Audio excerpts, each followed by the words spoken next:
Avanzaba a pasos agigantados el mes de marzo del año 2014 y nos detuvimos en este capítulo para contemplar el mundo de la iraca, planta de la especie conocida como Carludovica palmata, elemento fundamental con el que trenzan manualmente nuestras artesanas uno tras otro esos hilos naturales para darle vida a una majestuosa obra de arte. La iraca toma diferentes nombres de acuerdo con la región donde se encuentra: toquilla, lucaica, cestillo, muparro, nacuma o jipijapa. La paja se consigue por manojos que traen 56 cogollos y por cuartos que traen 14. El cultivo de la iraca en Nariño es una de las más significativas del país y el 62.5% está concentrada en 4 municipios: Linares, Sandoná, La Cruz y Pasto. Aunque las mujeres ahora son el símbolo relacionado con esta artesanía en la historia guadeña, se habla de centenares de hombres dedicados al arte de tejer. Es más, esta vieja tradición comenzó con uno de ellos, según las historias que ruedan por las calles del pueblo. El arte del tejido se le heredó a un viajero que dejó la tradición en la ciudad de Las Brumas, cuando apenas ésta comenzaba a ser colonia. Tanto para los viejos tejedores y artesanas como para quienes los sustituyeron, los hilos de la palma de iraca son una extensión de sus manos. Esta noche, amables televidentes, abordaremos un interesante tema relacionado con el producto insignia que nos caracteriza más allá de nuestras fronteras y que, por cierto, preocupa en la actualidad a quienes necesitan de este elemento tan fundamental para elaborar un fino sombrero aguadeño, la iraca. Para ello se hace necesario pedir la precisión de un conocedor de estos temas y de muchos otros relacionados con la cadena productiva del sombrero aguadeño. Se trata del doctor Diego Fernando Arias Marín, quien realiza un espacio en el canal Teleaguadas conocido como Tejiendo Historias. A lo largo de cada capítulo emitido, conversa con los principales protagonistas de estas historias: los ripiadores, los cultivadores, las artesanas y todo lo relacionado con la iraca. Veamos su opinión al respecto.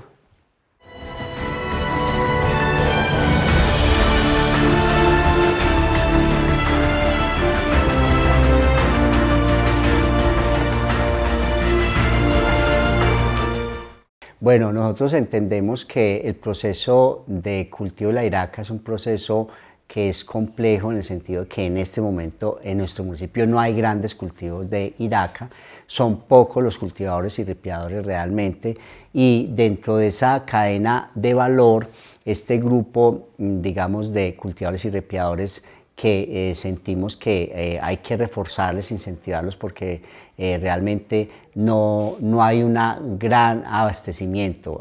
Digamos que a veces no es tan favorable el clima, por ejemplo, también la cantidad de tejedoras, porque se puede volver un poco un cuello de botella, porque es un número muy pequeño de ripiadores y cultivadores para un número significativo, que en este momento son más de 600 tejedoras que tiene nuestro municipio. Entonces, abastecer con materia prima y con ese insumo a todas las tejedoras no es fácil. En este momento nuestro municipio, digamos que tiene la iraca que siempre ha producido. Lo que pasa es que la iraca, por ser una palma silvestre, requiere un proceso de tecnificación, que es lo que hemos buscado, inclusive desde el mismo Comité de Denominación de Origen, para que se pueda, digamos, dar un poco más de refuerzo a esta parte de la tecnificación. O sea, no solamente esperar que de una manera silvestre nazca la palma de iraca en medio de los plátanos, en medio del café, por ejemplo, sino que también hayan cultivos propios, y eso lógicamente requiere unos abonos especiales. Relevo generacional, yo digo que no solamente es en el municipio de Aguadas. Cuando hemos participado desde las denominaciones de origen de muchas otras artesanías, no es fácil convencer y dejar una capacidad instalada en las nuevas generaciones. Y yo he tenido llamadas de otras denominaciones de origen o de otras artesanías de otros departamentos, y es algo que va, digamos, en expansión. Hace unos 5 años aproximadamente hicimos un encuentro de saberes del sombrero aguadeño, donde recopilamos 8 sombreros de nuestro país, entre ellos el guayú, estaba el sombrero de Sandoná, el sombrero del Huila también, que es de palma de Iraca, y se encontraron todos esos cultivadores, repiadores, tejedoras y productores, y había un común denominador, es que convencer a las nuevas generaciones de generar esas habilidades no es fácil. El mundo de la Iraca, primera parte. La palma de la Iraca es el elemento principal en la elaboración del sombrero aguadeño. Ludovica Palmat es su nombre científico. Aquí la conocemos como palma toquilla.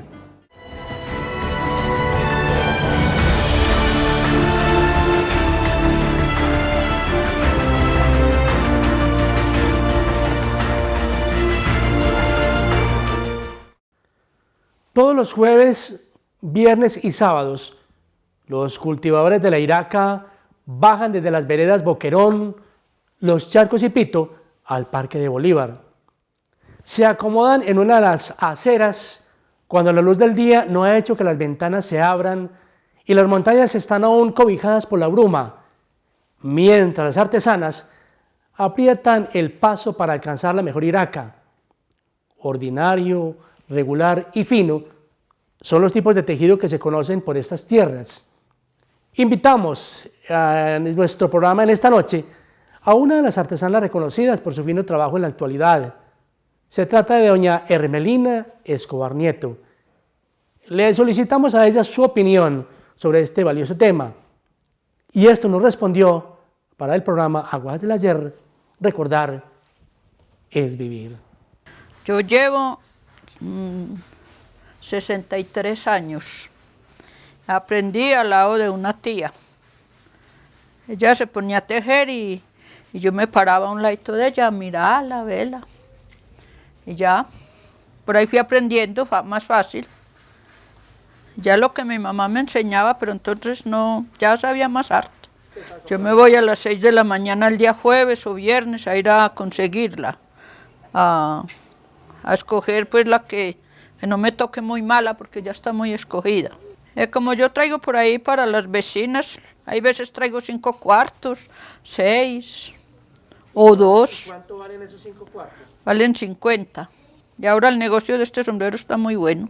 Yo la pinto, el color que me encargue en un sombrero, yo pinto un poquito de un color, el otro de otra. Y así de los colores que me encarguen, ahí puede ver todo lo que me va quedando y lo que me va ahí pintando. Yo recuerdo que yo hacía sombreros y mi papá los traía a vender, pero no, cuando eso era como a centavos. ¿Por qué la gente joven ya no quiere tejer, doña Hermelina? Ay, no, porque les da mucha pena que las vean tejer. ¿Qué tal? ¿Qué tal que vean las niñas por ahí sentadas tejiendo? No, se mueren de vergüenza. Eso hoy en día no es como uno que de 7 años estaba ya trabajando. Yo me acuerdo que yo era en la escuela y ya me ponían y yo venía de almorzar y me tenían el comienzo listo para hacer una vuelta antes de volverme. Y por la tarde, cuando tenía que hacer tareas, era tejiendo y el cuaderno ahí a un ladito para ir tejiendo e ir estudiando. Eso fue una vida dura. El sombrero aguadeño es elaborado con la fibra de Iraca.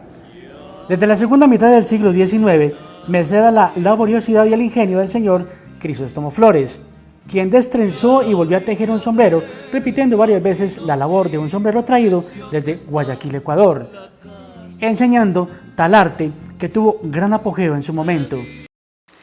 Viajando en el tiempo y en la historia hacia los años 30 y 40, los hombres se dedicaban en gran número al trabajo de la Iraca. Aparecían grandes empresas familiares donde cada uno de los miembros tenía un papel importante que cumplir. Luego, con el paso de los años, dichos hombres se dedicaron al trabajo de la tierra y el tejido fue monopolizado por las mujeres. Por esos años, Aguada llegó a exportar grandes cantidades de sombreros a Estados Unidos y otros países. Los caballeros lucían esta hermosa prenda con orgullo, sobre todo los más pudientes, y las damas no querían quedarse atrás, porque se dedicaban a elaborar otras artesanías en Iraca que eran muy apetecidas por muchas personas.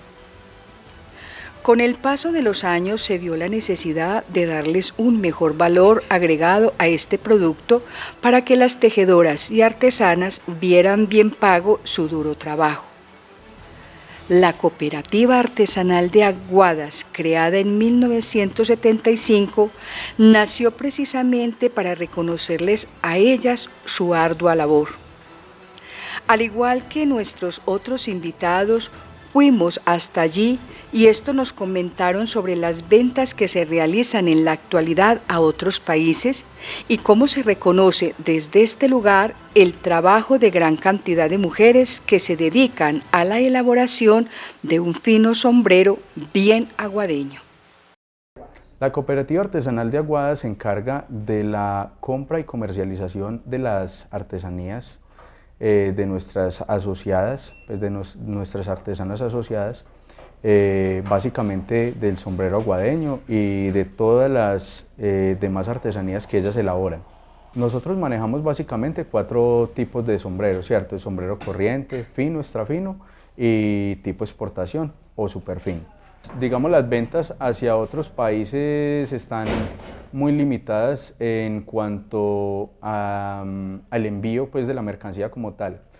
Nosotros hemos hecho varios envíos a nivel internacional, pero digamos estamos utilizando como la estrategia de colocarle el producto en alguna parte del país donde ellos lo requieran para digamos, ellos hagan la extracción del mismo, ya que en pasadas oportunidades se le perdía mucho en cuanto al precio final del producto, porque el comercializador o el puente que servía para sacarlos del país era el que estaba, digamos, quedándose con el dinero, ¿cierto? Y, digamos, de ese mismo modo, pues estamos tratando de que haya un poquito más de ganancia, ¿cierto?, en el sombrero, siendo el cliente quien lo saca del país. Es muy importante que, pues, obviamente la artesana sea asociada a la cooperativa y en ese orden de ideas nosotros las apoyamos con la compra a un precio justo, a un precio que de verdad ellas queden, digamos, satisfechas para, digamos, así como aportar al buen funcionamiento de la cooperativa y a que las artesanas como tal sigan teniendo como ese apoyo en la compra paulatina de los sombreros. Asimismo, pues lo que se adquiere en rendimientos se ve reflejado en otras, digamos, prebendas para ellas, como son, digamos, auxilios de medicamentos, auxilios para gafas, para ecografías y también incentivos como regalos en diferentes puntos del año, digamos, para que ellas sientan el apoyo de la cooperativa. Por voluntad propia de las artesanas adultas y que de pronto tienen ese relevo generacional por sí mismas en sus hogares, estamos tratando de impulsar a través de la compra a un precio justo, que digamos esas artesanas jóvenes se interesen por nuestro sombrero, por nuestras artesanías, que son, digamos, un producto que lleva más de 170 años como tradición, pero yo digo que si tuviésemos de pronto un apoyo más grande por parte de la Secretaría de Educación a través de los colegios y las escuelas, donde de pronto infundieran un poquito de este proceso de pronto en la clase de educación artística, de pronto tomar 1, 2 o 3 artesanas de nuestro municipio, de la cabecera municipal, que tienen mucho conocimiento, y llevarlo a esas personitas que son nuestros hijos, nuestras nuevas generaciones. Yo creo que se vería un relevo generacional paulatinamente en los próximos años. Se conoce que Aguadas llegó a exportar cerca de 500.000 sombreros anualmente a mercados de Centro y Norteamérica. Si las condiciones climáticas y del suelo le son favorables, a la planta, cada hoja que nace al abrirse determina una nueva altura para la misma planta. Tiene una longitud que oscila entre los 40 centímetros y los 1,20 metros.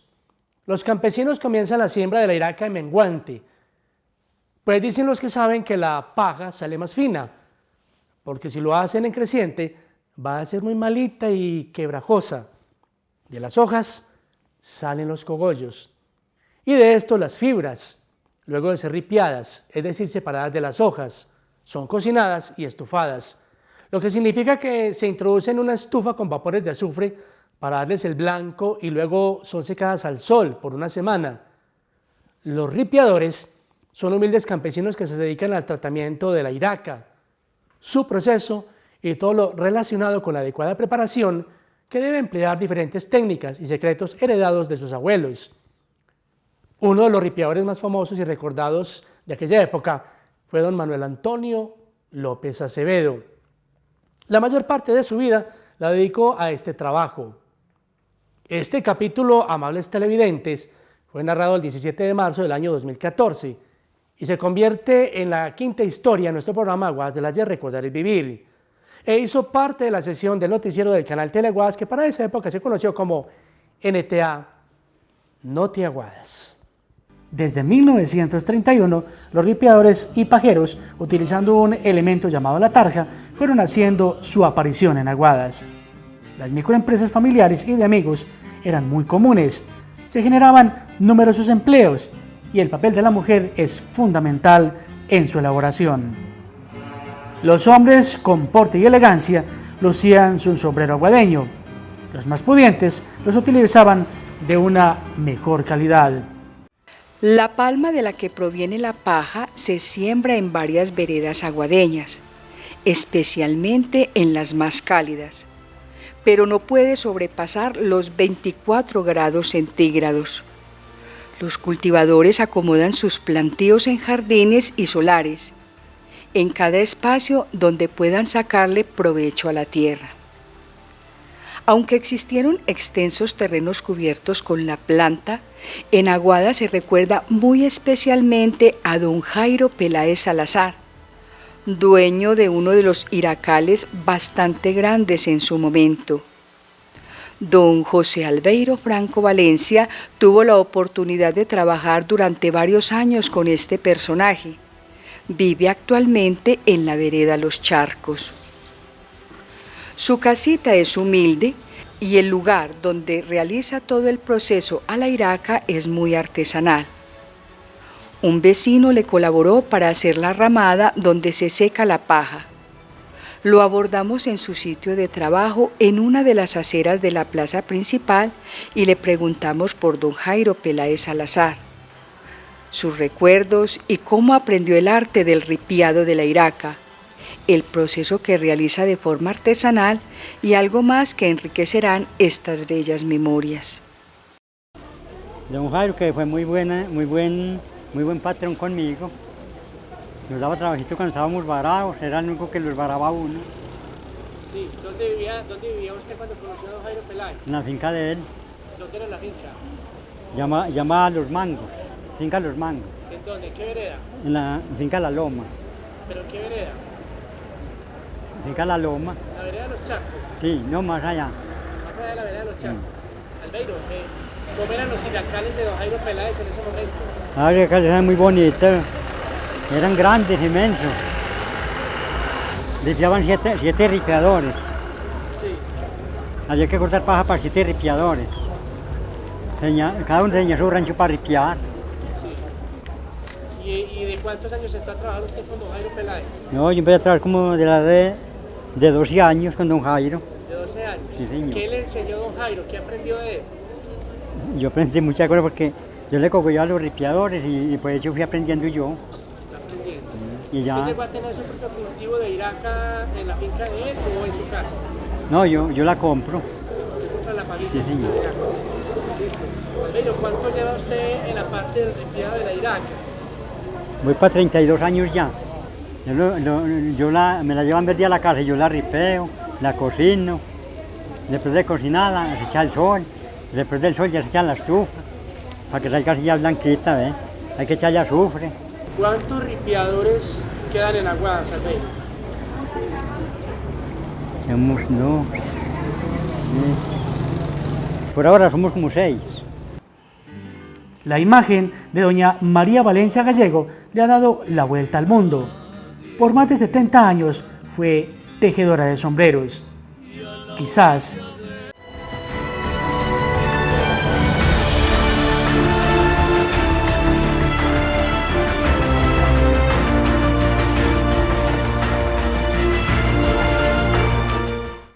continuamos con esta gran historia porque de la palma de la iraca muchas mujeres han puesto a volar su imaginación para con mucha destreza crear verdaderas fantasías. Aunque ya fallecida, recordamos la figura de doña Rosa Teortúa, sentada en la mecedora de mimbre en un rincón de la sala de su casa, aprendió a trenzar iraca observando a su madre Elvira García y a sus tías Emilia y Lola. Dedicó más de 50 años a la creación de sus artesanías en iraca, utilizando la técnica del enrollado y del calado. Podía hacer una muñeca en un día, un confitero en 4 horas y un bolso en día y medio. Además, floreros, aretes, llaveros, cartuchos y mucho más. En su lecho de enferma, la muy recordada tejedora Mariela Vargas Londoño supo afrontar sus dolencias, tejiendo y tejiendo con alegría su sombrero guadeño hasta su fallecimiento. Las manos de nuestras abuelas, con paciencia y esmero, dan rienda suelta a su imaginación para crear con la iraca objetos dignos de mostrar. La calidad del trabajo de doña María Rosa Teortúa de Lotero, quien por más de 40 años ha elaborado sus manualidades con la técnica de rollo con aguja, han recorrido todo el país, dejando en alto el papel de la mujer tejedora. Doña Rosa Teortúa dejó el legado de su trabajo a sus hijas.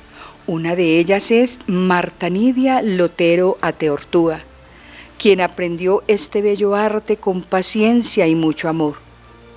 En la Corporación Tejedora Virgen de la Loma ha venido formando escuela para perpetuar la memoria no solo de su señora madre, sino de este bello arte que tiende a desaparecer.